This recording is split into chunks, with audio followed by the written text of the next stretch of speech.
तो अब तक हम लोगों ने पढ़ लिया है कि रेस्टिंग मेम्ब्रेन पोटेंशियल किसे कहते हैं।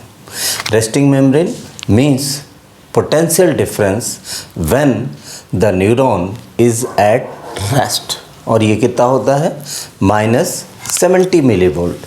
किसके कंपैरिजन में? बाहर से अंदर से बाहर के कंपैरिजन में। मीन्स कि आउटसाइड इज पॉजिटिवली चार्ज्ड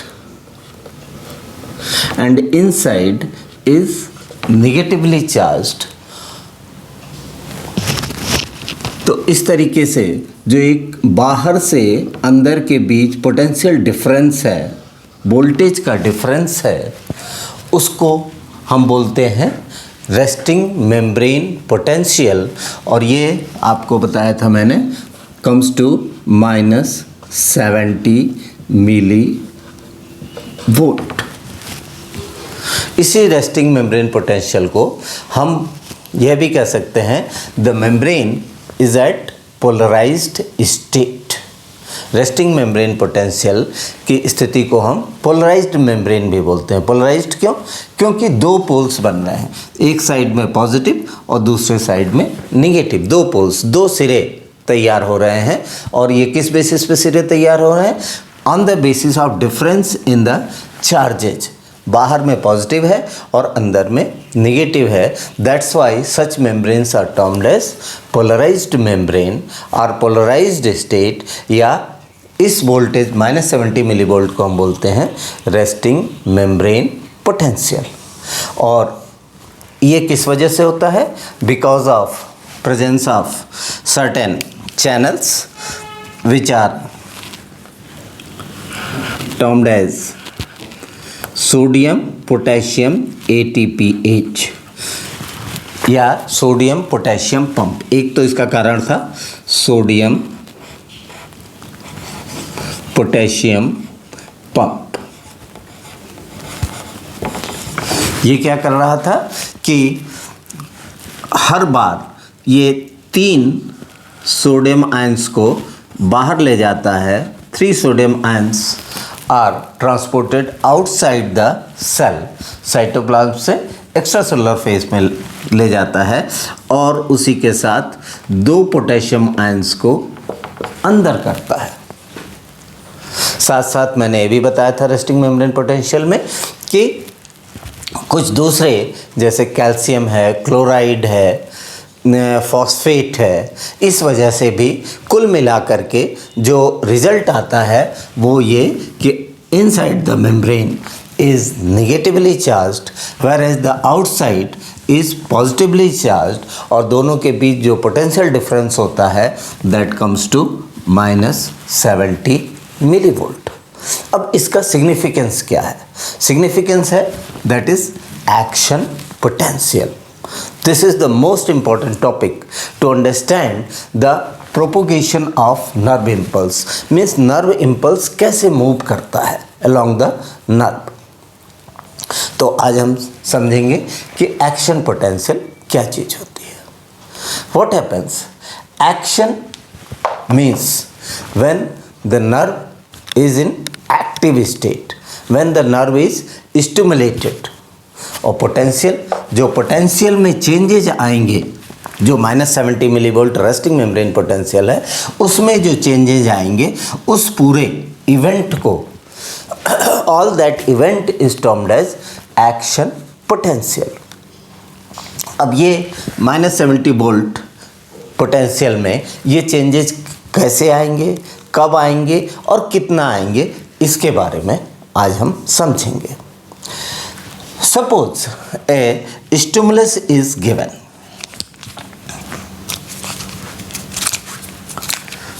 कोई भी स्टिमुलस कुछ भी हो सकता है।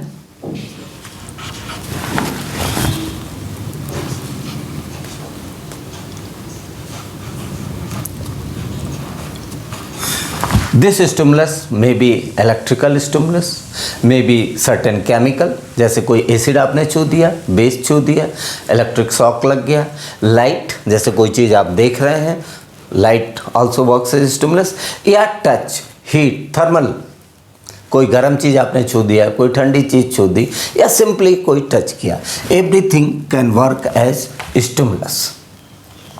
Now what this stimulus do, ये स्टिमुलस करता क्या है? Here when a stimulus is given, यहाँ पे कुछ चैनल्स होते हैं,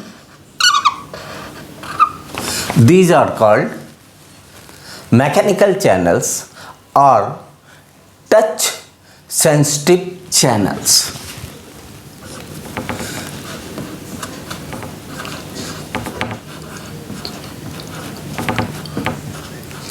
मैकेनिकल चैनल्स, इनको हम टच सेंसिटिव चैनल्स भी बोल सकते हैं।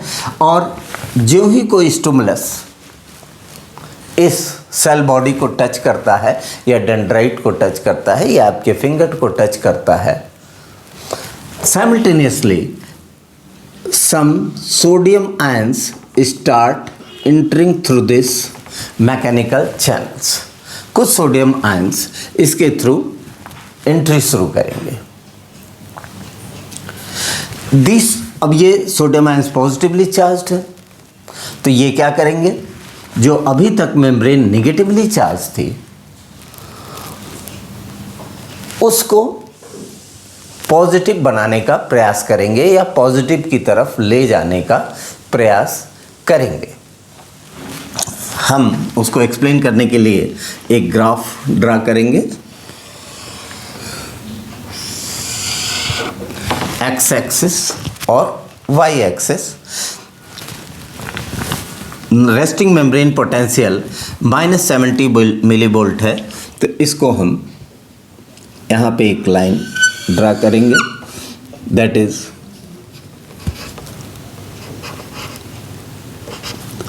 -70 मिलीवोल्ट। अब ये -70 मिलीवोल्ट पर मेम्ब्रेन प्रेजेंट है। As soon as these sodium ions which are positively charged वो अंदर आना शुरू करेंगे साइटोप्लाज्म में, तो जो पॉजिटिव चार्ज पे था अभी तक, वो हल्का नेगेटिव चार्ज पे था, that will become slightly less negative. Suppose this comes to 65 millivolt, ये -65 पे पहुंचाता है। लेकिन उसी समय मैंने आपको लास्ट टाइम बताया था कि there are certain potassium leak channels. Potassium leak channels का क्या काम होता है? चूंकि अंदर पोटेशियम आयन का कंसंट्रेशन बहुत ज़्यादा होता है, inside has more potassium ion concentration than outside. As a result, these potassium ions will start going out. जो ही सोडियम अंदर करेगा, ये पोटेशियम आयंस बाहर जाना शुरू करेंगे, और इसका रिजल्ट क्या होगा कि ये जो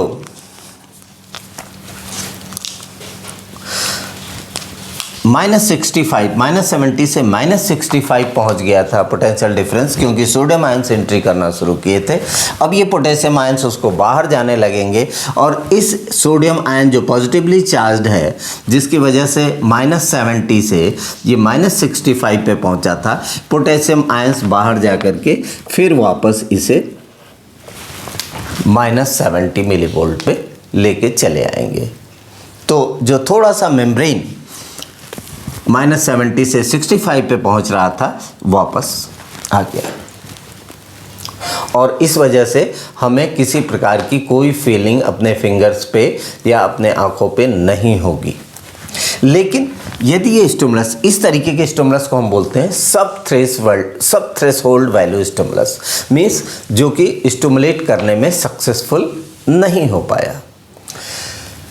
नाउ टेक अनदर थिंग कि अब आप कुछ चीज़ आपको ज़्यादा तेज़ी से टच कर रही है, देन व्हाट विल हैपन कि सोडियम आयंस फिर से एंट्री करना शुरू करेंगे और अब की ज़्यादा अमाउंट में सोडियम आयंस एंट्री करना शुरू करेंगे क्योंकि स्टिमुलस अब की कुछ ज़्यादा तेज है. So more and more sodium ions will start entering. As a result जो अभी तक केवल -65 तक ले जाया गया था, अब ये स्टिमुलस चूँकि ज़्यादा तगड़ा है इसलिए नाउ इट रीचेस टू -55 क्योंकि ज़्यादा सोडियम आयंस एंट्री किए और इतने ज़्यादा एंट्री किए कि जो पोटेशियम बाहर जा रहा था वो उसे कंपनसेट नहीं कर पा रहा है, उसकी बराबरी नहीं कर पा रहा है. As soon as it reaches to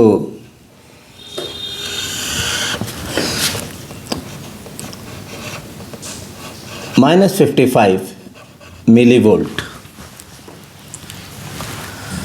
जो ही ये पोटेंशियल डिफरेंस जो -70 था सोडियम आयन एंट्री की वजह से -55 मिलीवोल्ट पे पहुंचता है, इमीडिएटली एक दूसरा इवेंट शुरू होता है और ये इवेंट शुरू होता है that is presence of sodium channels.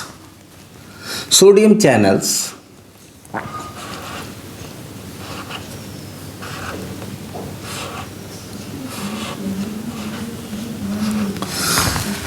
Sodium channels ये भी थे लेकिन इनका क्या नाम था, मैकेनिकल चैनल्स, और ये किससे स्टिमुलेट हो रहे थे, ड्यू टू टच. ये भी सोडियम चैनल्स हैं but these channels are termed as voltage gated.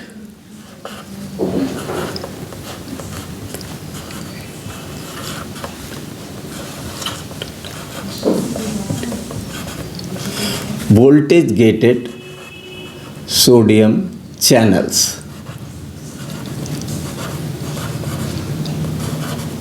Voltage gated sodium channels.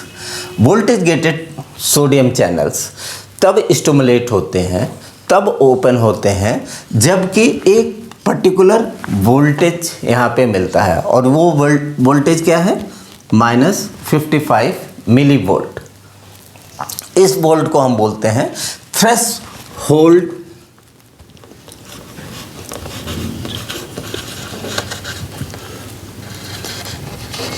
Threshold value. जो ही ये थ्रेशोल्ड वैल्यू अचीव किया जाता है मींस स्टिमुलस इतना स्ट्रांग हो कि इन मैकेनिकल चैनल्स के द्वारा, सोडियम चैनल्स के द्वारा इतना सोडियम आ जाए कि -70 से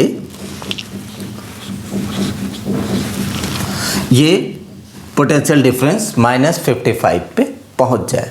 as soon as -55 volt is achieved, this voltage gated sodium channels become active. और ये जब एक्टिव होते हैं then what happens, large amount of sodium ions start entry. ढेर सारे sodium ions in voltage gated channel से एंट्री कर जाएंगे.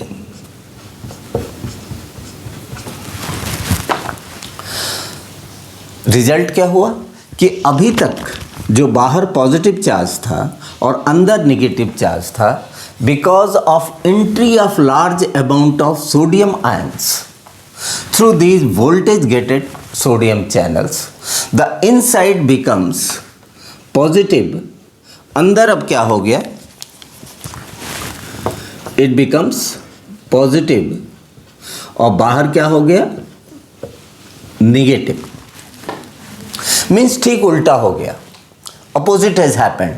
रेस्टिंग मेम्ब्रेन में क्या की स्थिति थी, बाहर पॉजिटिव था और अंदर निगेटिव था, लेकिन जो ही स्टिमुलस आया मैकेनिकल चैनल्स के थ्रू कुछ सोडियम आयंस एंट्री पाए, उसके बाद ये sodium ions in voltage gated sodium channels को स्टिमुलेट किए. उसकी वजह से ढेर सारे सोडियम आयंस काफ़ी कम समय में very quickly they inter inside. As a result of this, the inside of the neuron becomes positive and outside becomes negative. This whole process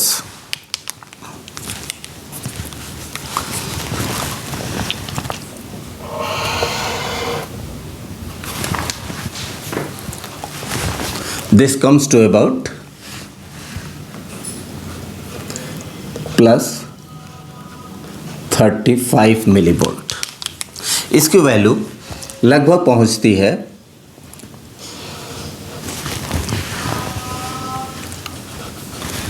positive, जो निगेटिव था अभी तक माइनस, अब वो किस में हो गया, प्लस 35 में कन्वर्ट हो गया। -70 से प्लस 35 मिली वोल्ट हो गया।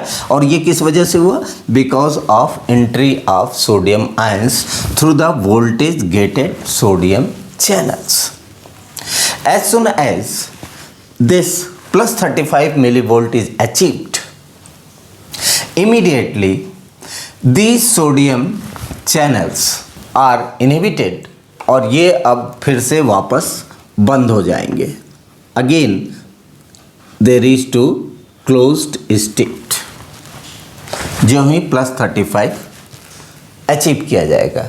This is termed as depolarization। depolarization क्यों, इस स्टेज को हम बोल रहे थे पोलराइज्ड स्टेट, जब अंदर निगेटिव था और बाहर पॉजिटिव था।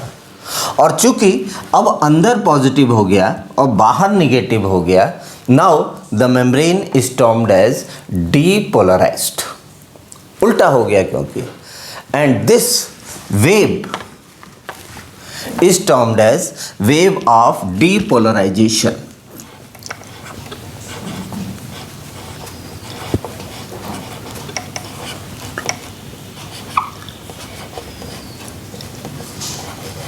इसको हम बोलते हैं डीपोलराइजेशन, इस प्रोसेस को बोलते हैं। डीपोलराइजेशन में हुआ inside becomes positive and outside becomes negative, ठीक ओरिजिनल रेस्टिंग मेम्ब्रेन का उल्टा।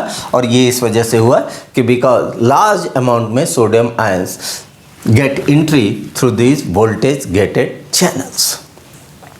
As soon as this plus 35 millivolt is achieved, immediately these sodium channels are stopped, इनको बंद कर दिया जाता है। इसकी वजह से अब फर्दर एंट्री सोडियम की रुक जाती है। एट द सेम टाइम जब ये प्लस 35 अचीव किया गया, उसी समय एक दूसरा चैनल एक्टिव होता है और वो चैनल होता है that is of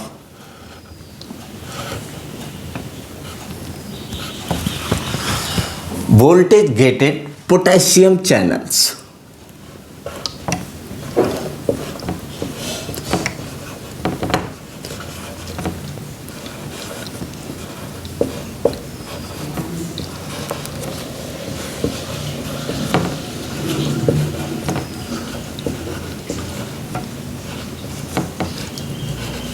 voltage gated potassium channel, this one. जो ही ये प्लस 35 अचीव किया गया, now these voltage gated potassium channels become active और इसके थ्रू, इस चैनल के थ्रू अब पोटेशियम आयंस बाहर जाना शुरू कर देते हैं।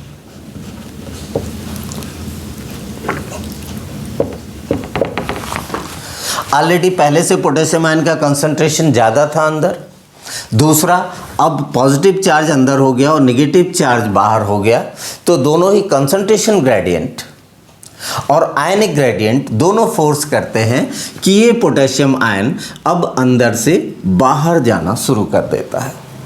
और जब पॉजिटिव चार्जेज अंदर से बाहर जाएंगे तो क्या होगा, अंदर का पॉजिटिव चार्ज धीरे धीरे कम होना शुरू हो जाएगा।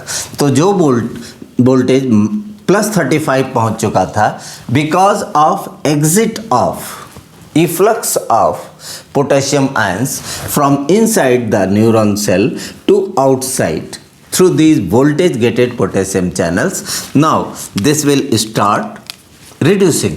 जो पोटेंशियल डिफरेंस प्लस 35 पे पहुंच गया था, अब ये घटने लगेगा। क्यों घट रहा है, क्योंकि प्लस आयंस अब बाहर जाना शुरू कर दे। अभी तक प्लस आयंस अंदर आ रहे थे, अब प्लस आयंस बाहर जाना शुरू करेंगे और ये इसकी वजह से नाउ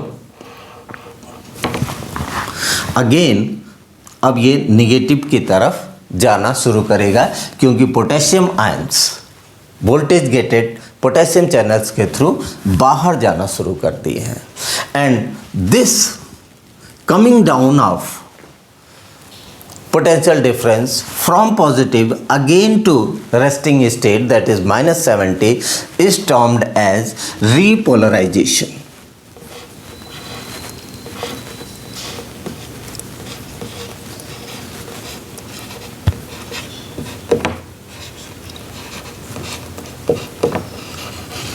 इसको क्या बोलते हैं?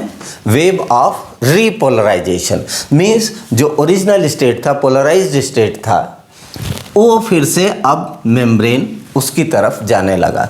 अभी तक मेम्ब्रेन -70 से +35 पे गया था, तो हम उसको बोलते थे depolarisation.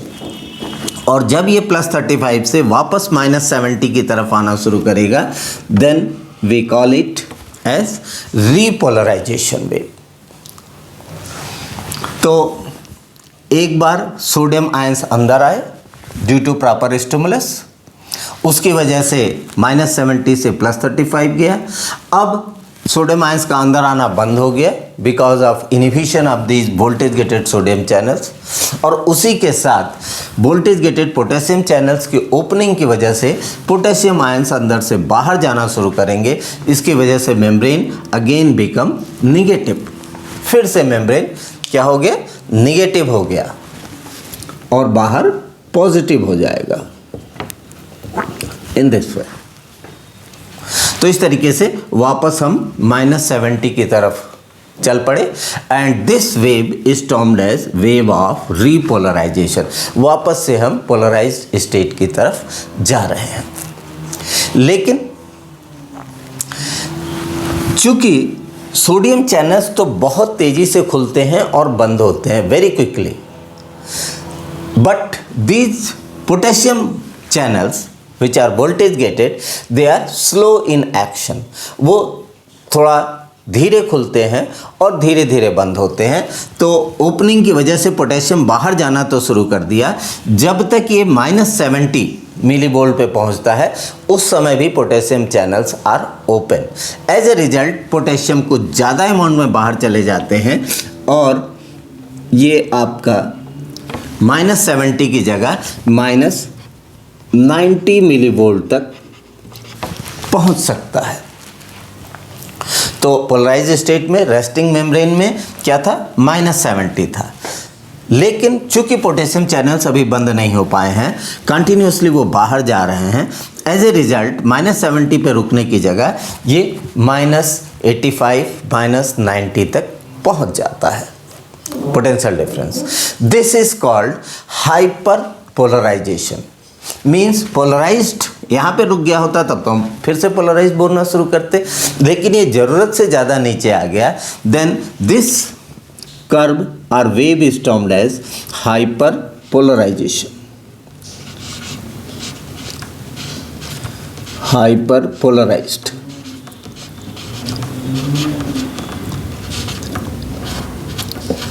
Hyper polarised means polarized से भी ज़्यादा निगेटिव हो गया। That condition is termed as hyperpolarized. तो यहाँ पे जब वोल्टेज था तो हम पोलराइज्ड स्टेट बोल रहे थे, फिर यहाँ से जब स्टिमुलस की वजह से ये वोल्टेज प्लस की तरफ बढ़ा तो हम डीपोलराइजेशन बोल रहे थे। फिर पोटेशियम चैनल ओपन होने की वजह से जब वापस मेम्ब्रेन निगेटिव की तरफ आना शुरू किया तो हम बोलते हैं wave of repolarisation.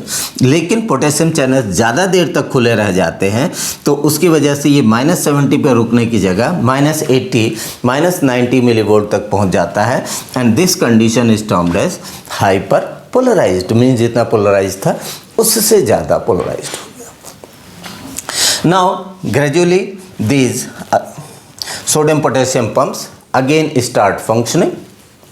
As a result, अभी तक जो पोटेशियम आयन बाहर जाने की वजह से वोल्टेज मेंटेन किया गया था, अब सोडियम पोटेशियम पंप वापस आयनिक स्टेटस को, आप ध्यान दीजिएगा, ionic status. Ionic status means sodium बाहर ज़्यादा होगा, outside will have more sodium compare to inside, और पोटेशियम अंदर ज़्यादा होगा कंपेयर टू आउटसाइड।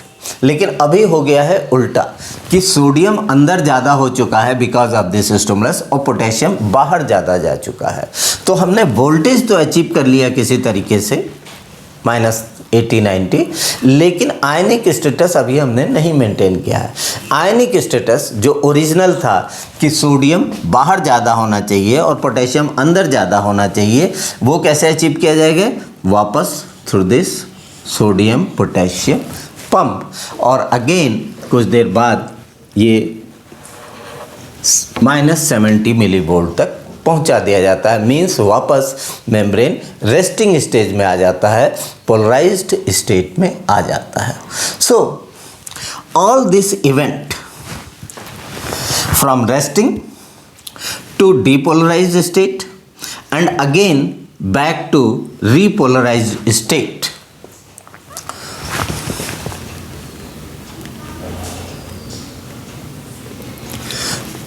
वापस रीपोलराइज्ड स्टेट को आने के ये सारे इवेंट्स जो हो रहे हैं, all those events, sequence of events you can say, is termed as action potential.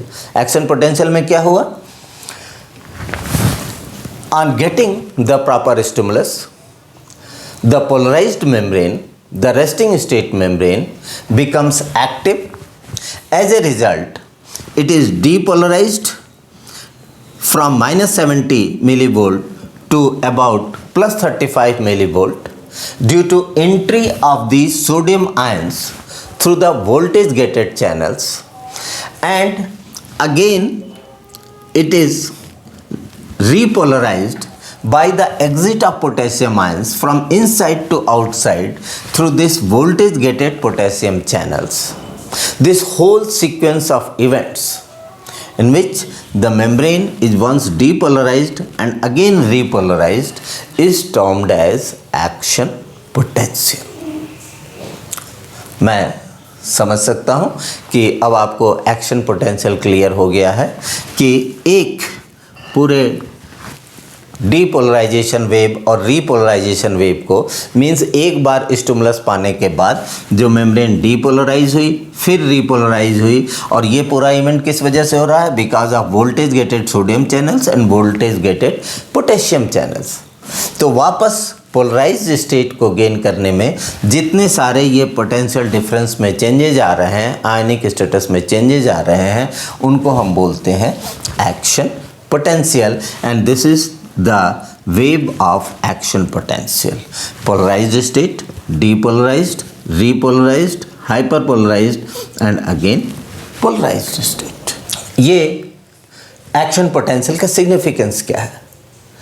This action potential is the most important for neuronal communication. Means जो propagation of nerve impulse, ये आपका main topic है। Nerve impulse का propagation means movement, एक जगह से दूसरी जगह मूवमेंट, ये एक्शन पोटेंशियल के थ्रू ही नर्व इम्पल्स मूव करता है एक जगह से दूसरी जगह, नर्व में भी और from one nerve cell to another nerve cell. इसके बारे में अब हम नेक्स्ट लेक्चर में पढ़ेंगे।